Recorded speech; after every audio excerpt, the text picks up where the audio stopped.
Hubble descobriu que todas as galáxias no universo se afastam umas das outras, como se fosse uma expansão do espaço que existe entre elas. Uma forma de visualizarmos esse tipo de expansão é como se nós tivéssemos diferentes pontos em uma fita elástica e nós puxássemos essa fita elástica. Se nós olharmos para os pontos nessa fita elástica, eles vão estar se afastando uns dos outros, sem, no entanto, se moverem em relação a essa banda elástica. Essa é exatamente a situação do nosso universo hoje. As galáxias elas se afastam umas das outras porque o espaço entre elas está aumentando e não porque elas estão se afastando, andando no espaço como se fosse uma explosão. Esta foi uma descoberta fundamental para entendermos a situação atual do nosso universo e a evolução desde o seu início. Se hoje o universo está expandindo devido à expansão do espaço, isso significa que no passado esse espaço era menor. Consequentemente, as galáxias estavam mais próximas. Se nós extrapolarmos isso para o passado, nós chegamos facilmente à conclusão de que toda a matéria que compõe hoje o nosso universo estava concentrado em um pequeno espaço. Outra consequência deste fato é que ao comprimirmos toda a matéria em um pequeno espaço, isso leva necessariamente ao aquecimento desta matéria. Então, não só no passado toda a matéria estava contida num espaço muito menor, ou seja, ele era muito mais denso, mas ele também era muito mais quente.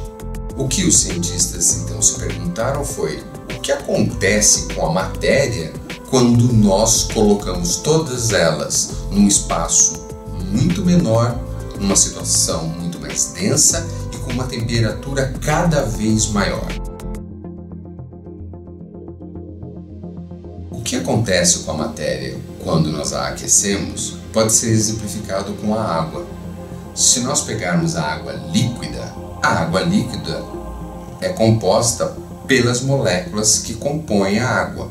Se nós aquecermos agora esta água, nós rompemos as interações entre as moléculas e vamos formar moléculas no estado gasoso, que é o vapor de água. Se nós agora continuarmos aquecendo esse vapor de água, a minha molécula vai se decompor nos átomos de hidrogênio e oxigênio. Se eu continuar aquecendo agora esses átomos vão se decompor nos seus componentes, que é o núcleo e os elétrons. Mas agora continuarmos aumentando a temperatura, este núcleo atômico vai se decompor nas partículas que o compõem, que são os prótons e os nêutrons. E se nós aumentarmos ainda mais a temperatura, nós veremos que esses prótons e nêutrons se decompõem nas partículas mais fundamentais conhecidas hoje, que são os quarks. Então, o aquecimento da matéria leva esta matéria à decomposição dela nos seus tijolos fundamentais constituintes da matéria. Então, voltando agora ao nosso universo, se o nosso universo hoje está expandindo e consequentemente esfriando, no passado ele era mais denso e mais quente, o que significa que num passado extremamente remoto a temperatura era tão alta que toda a matéria que existe hoje no nosso universo estava decomposta nessas unidades fundamentais da matéria, os quarks e os elétrons, além de partículas de luz.